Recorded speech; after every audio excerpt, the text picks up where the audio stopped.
எங்க ஓட்டு விசில் சின்னத்துக்கு தான்.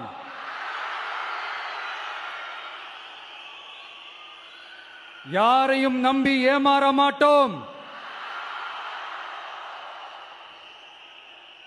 எங்க வார்த்தையிலிருந்து மாற மாட்டோம். இது நிஜம். தேங்க்யூ.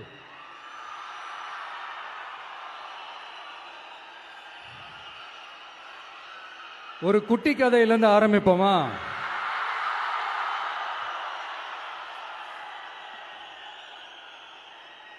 ஒரு பெரிய ஊரு, ஒரு 4 ரோடு ஜாயிண்ட் ஆகிற மாதிரி ஒரு ஜங்ஷன், ஒரு பிஸியான ஏரியா, ஆள் நடமாட்டம் அதிகமாக இருக்கக்கூடிய ஒரு ஏரியா. அங்க சென்டர்ல ஒரு முரட்டு ஜல்லிக்கட்டு காலை ஒன்று நின்றுட்டு இருக்குது. காலில் மண்ணை வீசிக்கிட்டு சீறிக்கிட்டு அப்படியே நின்றுட்டு இருக்குது. யாருமே பக்கத்தில் போக முடியல. அந்த இடம் ஒரு கேஷுவலாக மாறணும் அப்படின்னா அந்த காளையை அடக்கி அமைதி ஆக்கினாதான் மறுபடியும் ஒரு பேக் டு நார்மல் சுச்சுவேஷனுக்கு அந்த இடம் மாறும். அந்த ஊரில் இருக்கிற ஒரு சில பேருக்கு மட்டும்தான் அந்த காளை அடங்கும். அவங்க யாருமே அங்கே இல்லை. ஆனால் அந்த க்ரௌட்ல இருந்த ஒரு சில பேர், ஆல்ரெடி அந்த காளையை அடக்கணங்களோட இருந்த ஒரு சில பேர், எங்களுக்கு இல்லாத அனுபவமா? நாங்க பார்க்காத காளையா? நாங்க பார்க்காத மாடா? நாங்க போய் அடக்குறோம்னு சொல்லிட்டு உள்ள போறாங்க. ஒருத்தராலையும் அந்த காளையை தொடக்கூட முடியல. எல்லாரையும் அடிச்சு வீசி தூக்கி போட்டுருச்சு. இப்ப என்னடா பண்றது அப்படின்னு பார்க்கும்போது அந்த கூட்டத்தை விலக்கிட்டு ஒரு சின்ன பையன் ஒரு என்ட்ரி ஒன்று கொடுக்குறான்.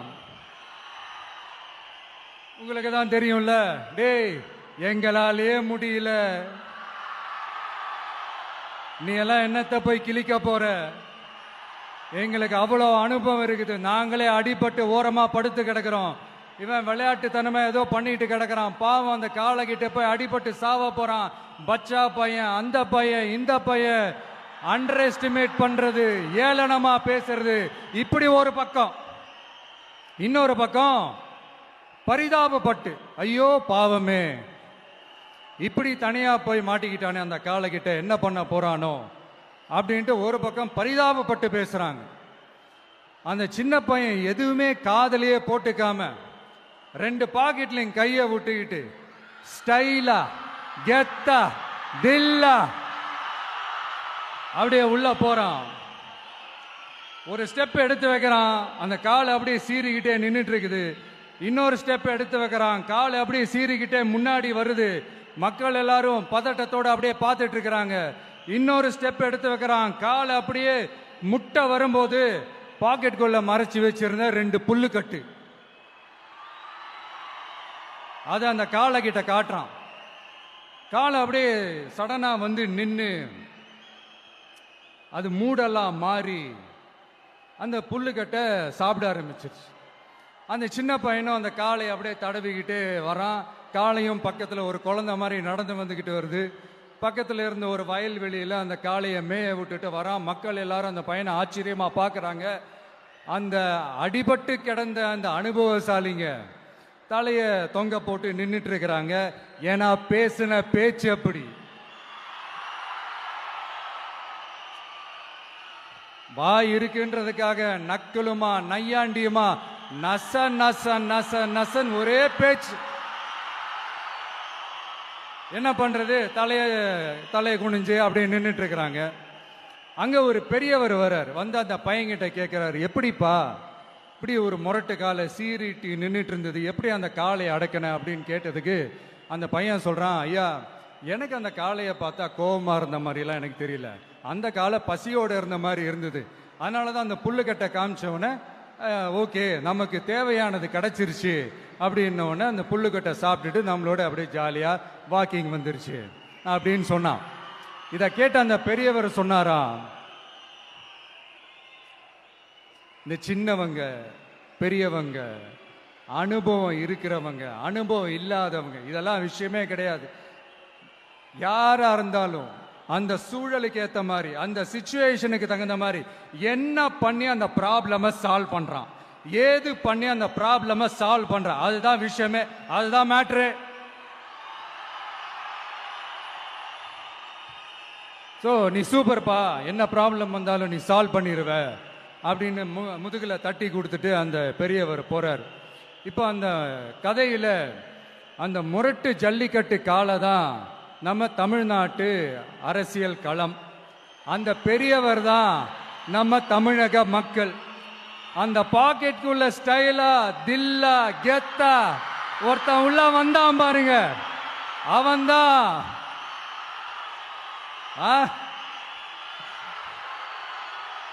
நான் இல்லைங்க, நான் இல்லை, நானு நீங்க நாம எல்லாருமா சேர்ந்து மாபெரும் மக்கள் சக்தியா இருக்கக்கூடிய நம்ம டிவிக்கு,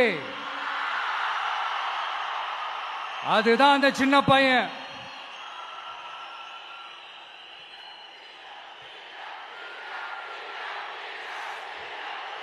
தேங்க்யூ தேங்க்யூ தேங்க்யூ.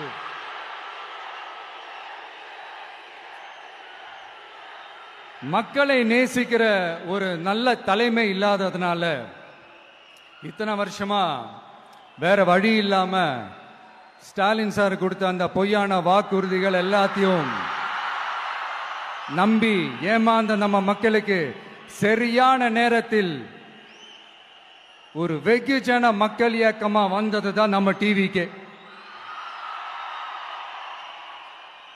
அந்த முரட்டு ஜல்லிக்கட்டு கால கதை ஏன் சொன்னோம், எதுக்கு சொன்னோம், யார் யாருக்கெல்லாம் சொன்னோங்கிறது புரிய வேண்டியவங்களுக்கு புரியும் நினைக்கிறேன்.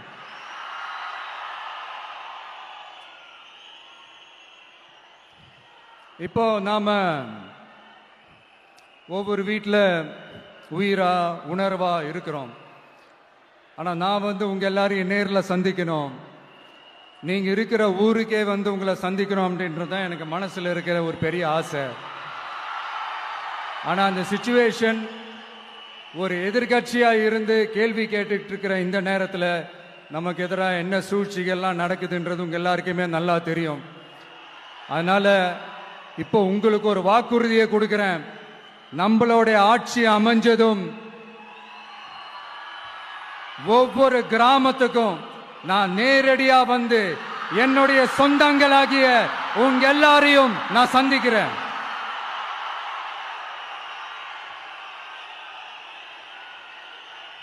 கொஞ்ச நாளைக்கு முன்னாடி நம்ம ஸ்டாலின் சார் ஒரு உருட்டு ஒன்று உருட்டினாரு, நீங்க கேள்விப்பட்டிருப்பீங்க.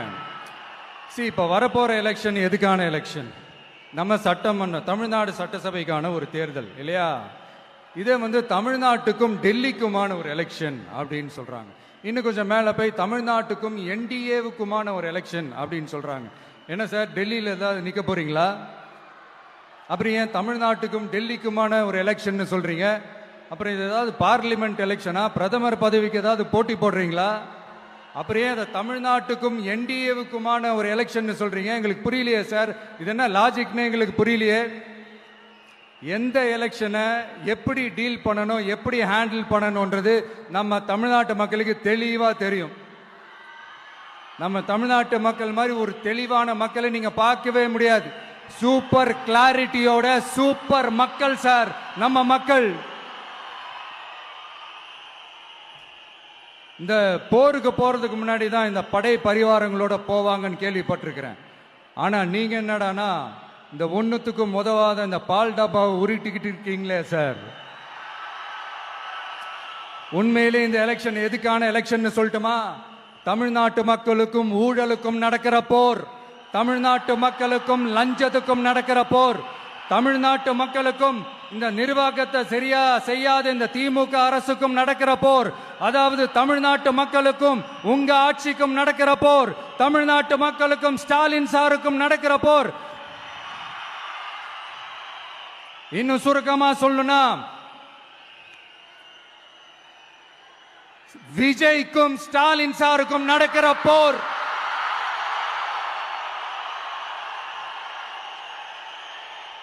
இதுக்கு நடுவுல இந்த என்டிஏ டெல்லி இதெல்லாம் என்ன லாஜிக்னே புரிய மாட்டேங்குது சார்.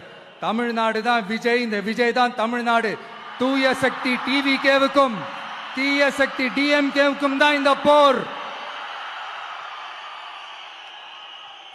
இப்படி உக்கிரமா இருக்கிற இந்த போர்ல மறுபடியும் ஒன்னுத்துக்கும் உதவாத இந்த பால் டப்பாவை உருட்டிக்கிட்டு இன்னொரு காமெடி வேற.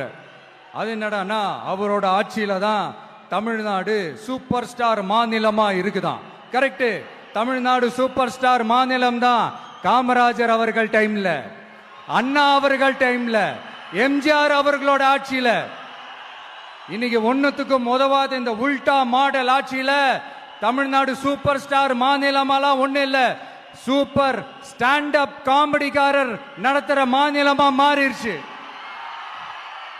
மக்களே, உங்களுக்காக மட்டுமே தான் வர தடைகள், சதிகள், சூழ்ச்சிகள் எல்லாத்தையும் தாண்டி இந்த 2026 இந்த தேர்தல்ல டிவிக்கு தில்லா நிற்கும்.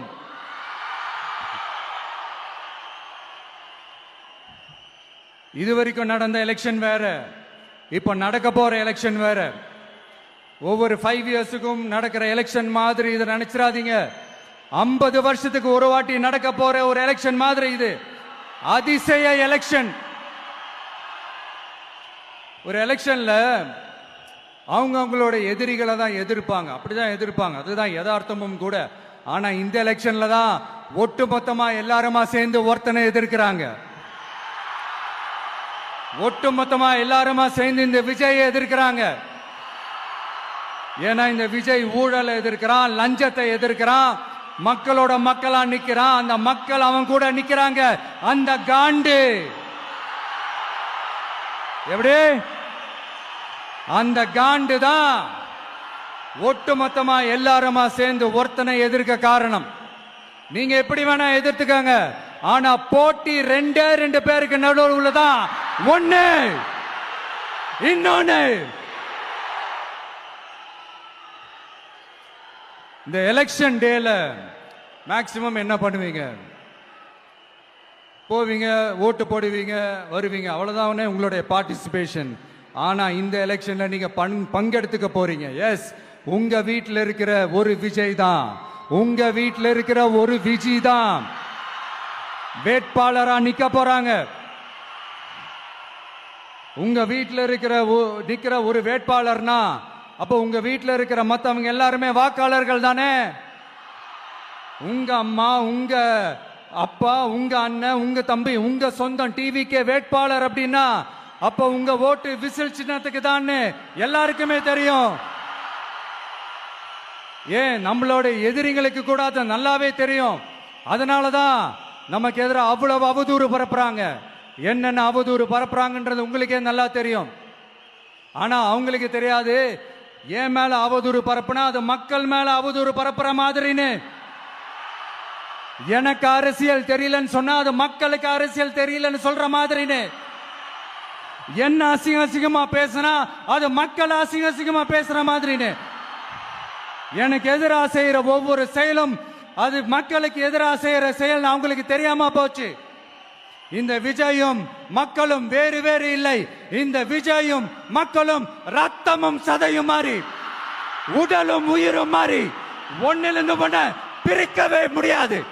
எஸ், சென்சிட்டிவான சென்டிமெண்ட், அது சென்சிட்டிவான சென்டிமெண்ட்.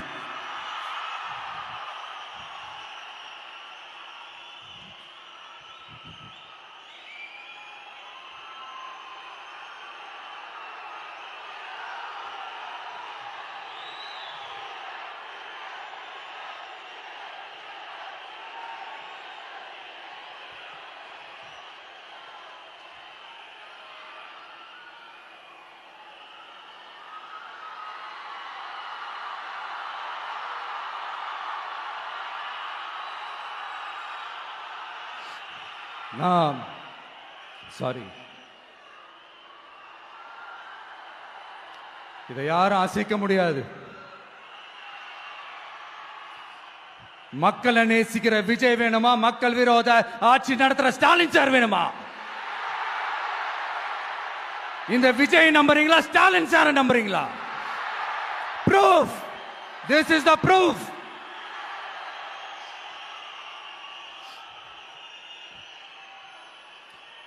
இந்த தீய சக்தி, ஊழல் சக்தி, இதெல்லாம் ஏன் சொல்றோம், எதுக்கு சொல்றோம், யாரை சொல்றோன்றதெல்லாம் மக்களுக்கு தெளிவா தெரியும். அதே மாதிரி டிவிகேவுக்கு போட்டி டிஎம்கே தான்றதும் மக்களுக்கு தெளிவா தெரியும். அப்படி இருக்கும்போது நாம ஏதாவது பேசினா வாண்டடா சில பேர் வந்து வண்டியில ஏறி உட்காந்துக்கிறாங்க. ஆமா, வாண்டடா சில பேர் வண்டியில ஏறி உட்கார்ந்துக்கிட்டு குரல் கொடுக்கறாங்க. சீரியஸா ஒரு போட்டி நடந்துகிட்டு இருக்கும் போது இங்க காமெடிக்கெல்லாம் இடம் இல்லை பாஸ். இதெல்லாம் மக்களுக்கு தெளிவா தெரியும். இந்த நேரத்தில் ஒரு சீரியஸ் கேள்விய இன்னைக்கு இருக்கிற மிகப்பெரிய அரசியல்வாதிங்க கிட்ட கேட்கணும்னு நான் நினைக்கிறேன். நீங்க அரசியலுக்கு வர்றதுக்கு முன்னாடி உங்ககிட்ட இருந்த சொத்து எவ்வளோ? அரசியலுக்கு வந்ததுக்கு அப்புறம் இன்னைக்கு உங்ககிட்ட இருக்கிற சொத்து எவ்வளோ? அதை ஓபனா டிக்ளேர் பண்ண முடியுமா? அப்படி வந்த காசெல்லாம் என்னென்ன தொழில் செஞ்சு வந்துச்சு, என்ன வேலை செஞ்சு வந்துச்சு, உண்மையிலே நீங்க உழைச்சி சம்பாதிச்ச காசா, இல்ல ஆட்சி அதிகாரத்துக்கு வந்ததுக்கு அப்புறம் ஆட்டைய போட்ட காசா? இதெல்லாம் ஓபனா டிக்ளேர் பண்ண முடியுமா? இதெல்லாம் நம்ம கேட்டா எல்லா ஊழல்வாதிகளும் ஒன்னா சேர்ந்து நம்ம மேல சேத்தவாரி வீசுவாங்க. அதை பத்திலாம் நமக்கு கவலை இல்லை. ஏன்னா நாம யாருன்னு மக்களுக்கு நல்லாவே தெரியும். எனக்கு ஒரு புது ஃப்ரெண்ட், புது நண்பர் ஒருத்தர் கிடைச்சிருக்காரு. யார் தெரியுமா? தெரியாதா? முதல்வர் அவர்கள் தான்.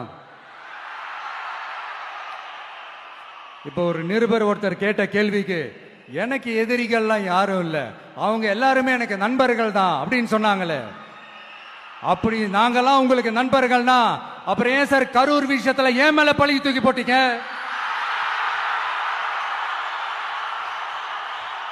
உங்களுக்கு மனசாட்சின்னு ஒண்ணு இருந்தா அப்படி பேசிருப்பீங்களா?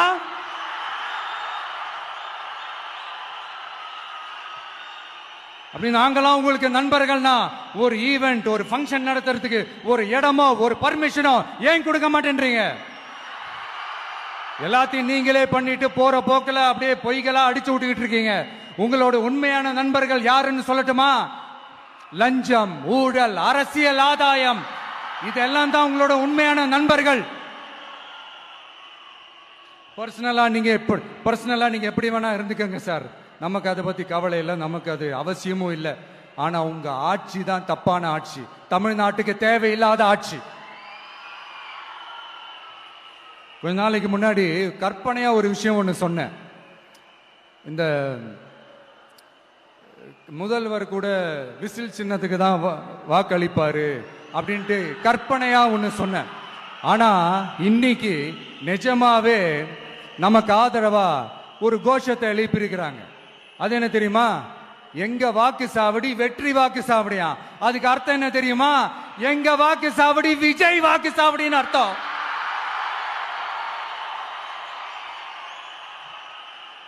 அது சரி, மக்களோட இந்த ஆதரவை பார்த்துட்டு அவர் அறியாமலே எப்படி பேசிட்டாரு என்னமோ தெரியல. 50 வருஷம் எக்ஸ்பீரியன்ஸ் அரசியல்ல, உண்மை என்னன்னு ஒத்துக்கிட்டு தானே ஆகணும்.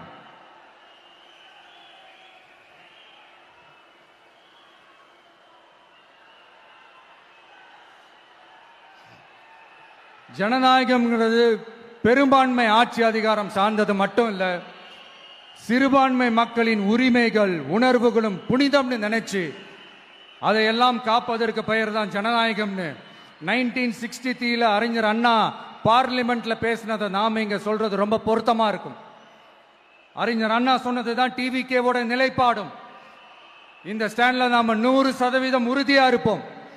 யாருக்காகவும் எதுக்காகவும் இதுல சமரசமே கிடையாது.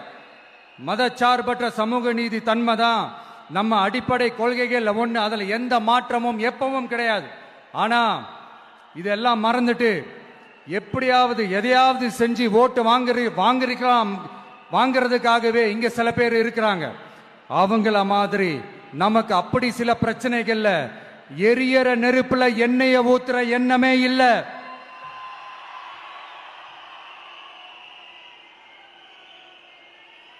இங்க சில அரசியல் கட்சிகளும் சில அரசியல் தலைவர்களும் ஒரு சில நேரங்களில் அமைதியா இருந்தாலே போதும், ஒரு பிரச்சனையும் வராது. இப்போ கரண்ட்ல இருக்கிற சில பிரச்சனைக்கு வருவோம். இந்த கரண்ட் பிரச்சனைக்கு வருவோம். மாசம் மாசம் கரண்ட் பில் கட்டுற மாதிரி மாத்துவோம்னு சொன்னீங்களே, செஞ்சீங்களா? நிறைய வீடுகள்ல 100 யூனிட் தான் அந்த கரண்ட் செலவாகுது ஒரு மாசத்துக்கு. மாசம் மாசம் நீங்க அந்த பில்லு கொடுத்தீங்கன்னா அவங்களுக்கு அது ஃப்ரீ ஆயிடும். அவங்க அந்த காசு கட்ட தேவையே இல்லை. ஆனா 2 மாசத்துக்கு ஒரு வாட்டி அந்த பில்லு கொடுத்தீங்கன்னா, இப்ப சப்போஸ் அது 200 யூனிட்டுக்கு மேல போச்சுன்னா அது அவங்களுக்கு ஒரு மிகப்பெரிய சுமை தானே. இது எந்த கணக்கில் எடுத்துக்கிறது? ஒரு மாதிரி ஒரு மாடர்ன் கரப்ஷன் அப்படின்னு எடுத்துக்கலாமா? அடுத்து பஸ் வசதி. நிறைய கிராமங்கள்ல பஸ் வசதி இல்லைன்னு சொன்னா இந்த ஒட்டுமொத்த திமுக அரசும் கத்திக்கிட்டு வந்துருவாங்க. நாங்க பஸ் விடாத கிராமங்களே இல்ல அப்படின்னு சொல்லுவாங்க. அப்படி அது உண்மை அப்படின்னா முதல்வர் அவர்கள் கிட்ட நம்ம தங்கச்சி ஒருத்தவங்க ஒரு கேள்வி கேட்டாங்களே, எங்க ஊருக்கு ஒரு மினி பஸ் ஆவது விடுங்க சார் அப்படின்னு கேட்டாங்களே, அது எந்த கணக்கில் எடுத்துக்கிறது? நிறைய மலை கிராமங்கள்ல பஸ் வசதி இல்ல, நிறைய மலை கிராமங்கள்ல ஹாஸ்பிட்டல் வசதி இல்ல. இது ரெண்டுமே எவ்வளவு முக்கியமான ஒரு விஷயங்கள். பஸ் வசதியும் ஹாஸ்பிட்டல் வசதியும் இல்லாததுனால வீட்டிலேயே பிரசவம் பார்க்கிற அந்த ஆபத்து இருக்குதுன்னு எவ்வளவு நியூஸ் பார்க்கிறோம். இதெல்லாம் எந்த கணக்கில் சேர்த்துக்கிறது? அடுத்து இது எல்லா மீட்டிங்லயும் பேசுறதுதான், பெண்களுக்கு பாதுகாப்பு நம்பர் 1 இருக்குது தமிழ்நாட்டில் அப்படின்னு சொல்றாங்க. அப்புறம் அது என்ன, வி சேஃப் மாடலா? பெண்கள் என்ன சொல்றாங்க தெரியுமா? அது வி சேஃப் மாடல் இல்ல, வி ஆர் நாட் சேஃப் மாடல்னு சொல்றாங்க. இப்படி இருக்கிறப்போ தமிழ்நாட்டில் எங்க போனாலும் பெண்களுக்கு பாதுகாப்பு அப்படியே கொட்டி கிடக்குதான். இப்படி சொன்னா எப்படி சார்? கேட்கிறவங்க என்ன கேசரி சாப்பிடுறாங்க நினைச்சீங்களா?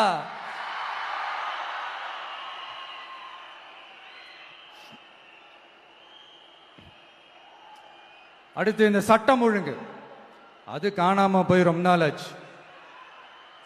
இவன் வேற, இந்த விஜய் வேற, எங்க போனாலும் இந்த மக்கள் கிட்ட இந்த சட்டம் ஒழுங்கை பத்தி பேசி ஞாபகப்படுத்திக்கிட்டே இருக்கான்னு முதல்வர் அவர்கள் அவங்க கூட இருக்கிறவங்க கிட்ட எல்லாம் சங்கடப்பட்டாராம்.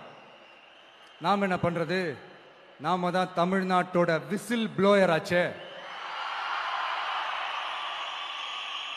நாம எப்படி சைலண்டா இருக்க முடியும்? நாமளும் கேள்வியா கேட்கிறோம், ஆனா பதிலெல்லாம் வந்த மாதிரியே தெரியல. இருந்தா தானே வர்றதுக்கு, வச்சுக்கிட்டா வஞ்சனை பண்றாரு. 5 வருஷமா பதிலே சொல்லாம அப்படியே கடந்து வந்துட்டாரு. ஆனா இனிமே அப்பெல்லாம் இருக்க முடியாது, பதில் சொல்லி ஆகணும். மக்களே, இந்த தீய சக்தி, இந்த அட்ராசிட்டிய ஒரு எண்டு கார்டு போடணும் அப்படின்னா அவங்கள சுவிட்ச் ஆஃப் பண்றது தான் ஒரே சொல்யூஷன். அதுக்கான ரிமோட் தான் வரப்போற எலெக்ஷன். அந்த ரிமோட்ல நீங்க அழுத்த வேண்டியது ஒரே ஒரு ஆப்ஷன், அதுதான் நம்ம விசில் சின்னத்தோட பட்டன். இத 4 விஷயத்தை நீங்க செஞ்சாலே போதும். ஒவ்வொரு இவிஎம் மிஷின்லயும் விசில் சின்னத்துக்கு நேரா இருக்கிற அந்த பட்டனை பச்சக்கு பச்சக்கு பச்சக்குன்னு ஒரு அழுத்த அழுத்துங்க. எப்படி? அவ்வளவுதான். நாம காஞ்சிபுரத்தில் பேசும்போது நம்மளுடைய விஷன் என்னன்னு சொன்னோம். இப்ப அதனுடைய கண்டினியூஷனா சில விஷயங்கள் இங்க நான் சொல்லணும்னு ஆசைப்படுறேன். இப்பவும் சொல்றேன், உறுதியா சொல்றேன், சத்தியமா சொல்றேன். பெண்கள், பெண் குழந்தைகள், ஆண் குழந்தைகள் பாதுகாப்பு நம்ம ஆட்சியில நம்பர் 1 இருக்கும். சட்டம் ஒழுங்கு ரொம்ப ரொம்ப ஸ்ட்ரிக்டா இருக்கும். அரசு பள்ளிக்கூடங்களும் கல்லூரிகளும் முதல் தரமா இருக்கும். போட்டி தேர்வுகளுக்குன்னு லட்சங்களை கொட்டி தனி கோச்சிங் சென்டர் போய் படிக்க அவசியமே இருக்காது. ஏன்னா கவர்மெண்ட் ஸ்கூல், காலேஜ் சிலபஸே போட்டி தேர்வுகளை ஈஸியா சந்திக்கிற வகையில் அந்த ஸ்டாண்டர்டுக்கு ஏத்த மாதிரி அமைக்கப்படும்.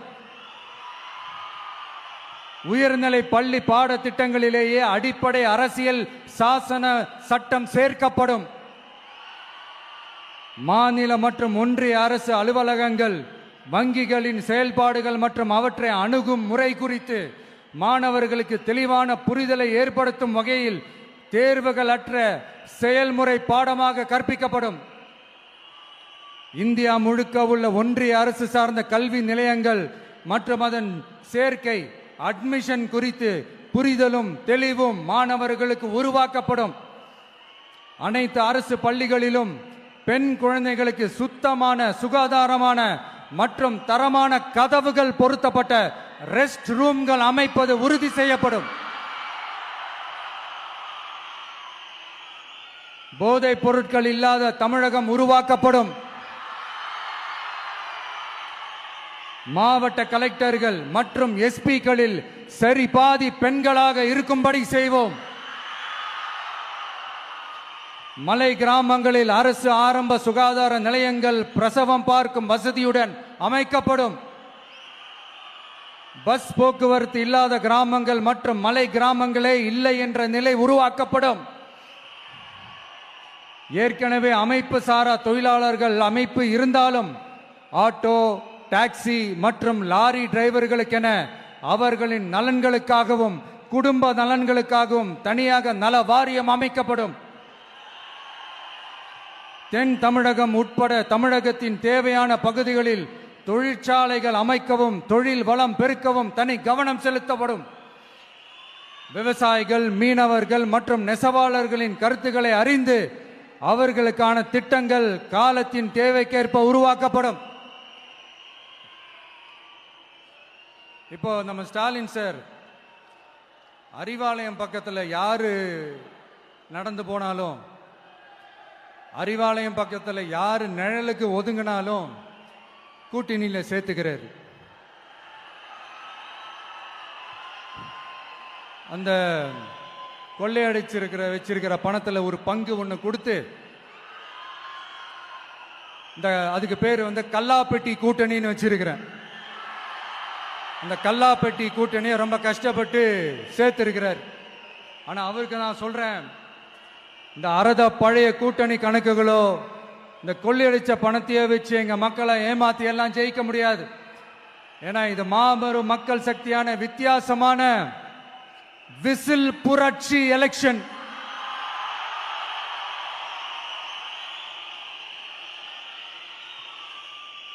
உங்களோட நான் இருக்கேன், நம்மளோட நம்ம மக்கள் இருக்கிறாங்க. இதுக்கு மேல என்ன வேணும்?